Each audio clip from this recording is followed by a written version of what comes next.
Hello hello. Praveena, ஆ. பிரபு பேசுறேன். பிரவீனா, இங்க கோயம்புத்தூர்ல இருந்து.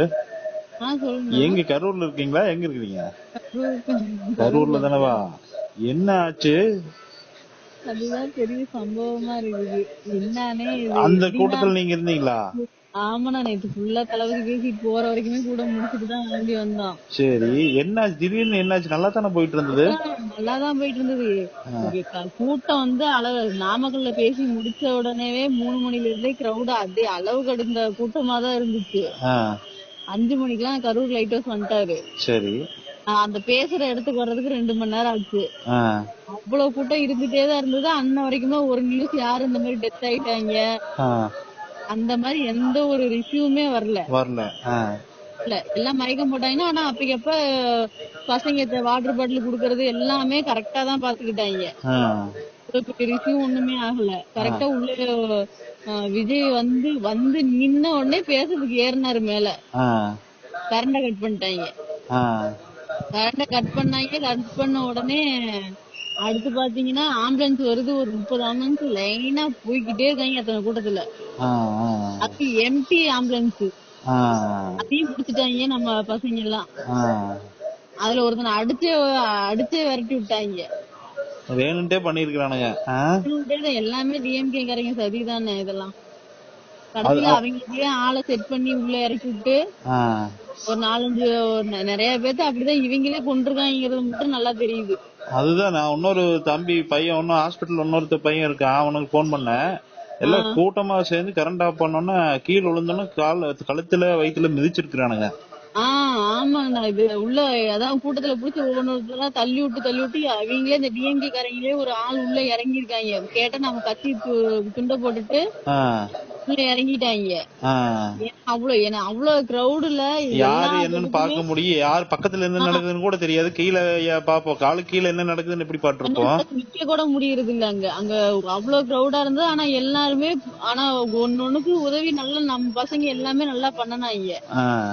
நானே அந்த கூட்டத்துல தளபதி பேசுறதுக்கு முன்னாடிதான் நான் நின்றுட்டு இருந்தேன். நான் நிக்கும் போதே எனக்கே அவ்வளவு பாதுகாப்பா தான் பண்ணனாங்க நிக்கும் போதேன்னு. எப்படி ஆனா அந்த சைடுல இருக்கவங்க எல்லாம், அந்த லைட் ஹவுஸ் இங்கிட்டு இந்த சைடுல வந்தவங்க எல்லாம், ஆனா டிஎம்கே காரங்க உள்ள இறங்கிட்டாங்க மொத்தத்துல அவங்க பண்ண வேலைதான் இதெல்லாம். நீங்க பண்ண அது எப்படின்னா, அது முடிஞ்ச உடனே விஜய் போன உடனே நியூஸ் அப்டேட் ஆகுது 30 பேர் செத்து போயிட்டாங்க அப்படின்னு. உடனே எல்லாமே நடக்குது. எந்த விஷயத்துல இப்படி எல்லாமே உடனே நடந்திருக்காங்க, உடனே நடவடிக்கை எடுத்திருக்காங்க. நைட்டோட நைட்டா அமௌண்ட் அறிவிச்சிட்டாங்க. சிஎம்ஏ வர்றாரு. கள்ளச்சாராயத்துல அத்தனை பேர் செத்தாங்க, அதுக்கு போய் பாக்கல. இதுக்கு டக்கு டக்குன்னு வர்றாங்க. டக்குன்னு ஸ்டாலின் விஜய் சென்னை போய் இறங்கின உடனே ஸ்டாலின் அடுத்த பிளைட்ட புடிச்சு வந்துட்டாரு.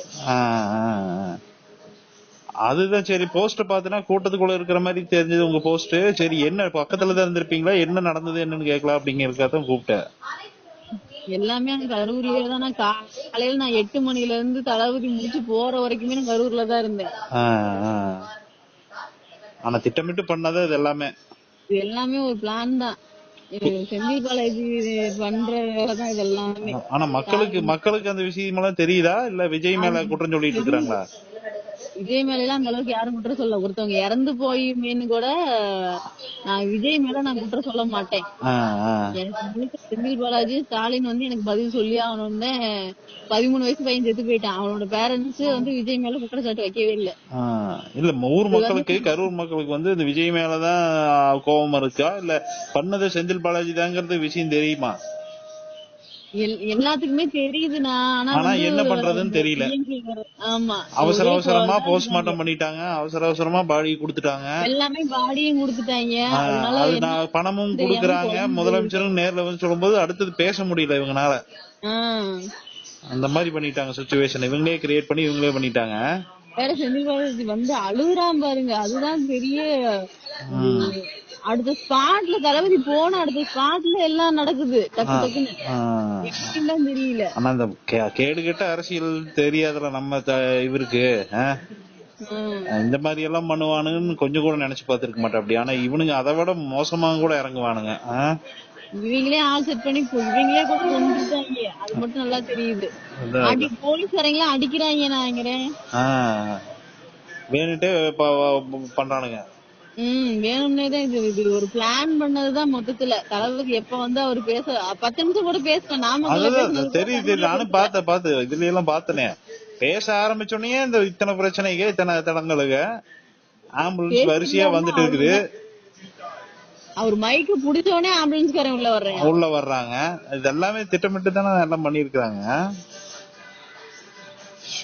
என்னமோ கூட்டத்துக்குள்ளேயே டிஎம்கே காரங்களே இறக்கி விட்டாங்க. போய் எதுவா இருந்தாலும் பண்ணுங்கடா, அடிச்சு கொள்ளுங்களான்னு கூட பண்ணி விட்டாங்க. இவ்வளவு 100 பேர்த்த ஒரு கூலிப்பட மாதிரி இறக்கி விட்டா என்ன தெரியும் போகுது. அதுதான் கரூர் நடந்த மாதிரியே சம்பவம் நடந்தது. நான் நினைத்தானா இது யாருமே எதிர்பார்த்திருக்க மாட்டாங்க இந்த மாதிரி நடக்குன்னு.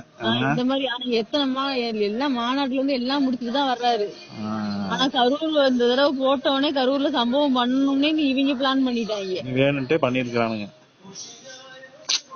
குடும்ப பாவம் குழந்தைகள் என்ன பாவம் செஞ்சது. பாக்க கொடுமையா இருக்கு. இந்த பாவம் எல்லாம் சும்மா விடாதப்பா. இப்ப கரூர்ல தான் இருக்கு.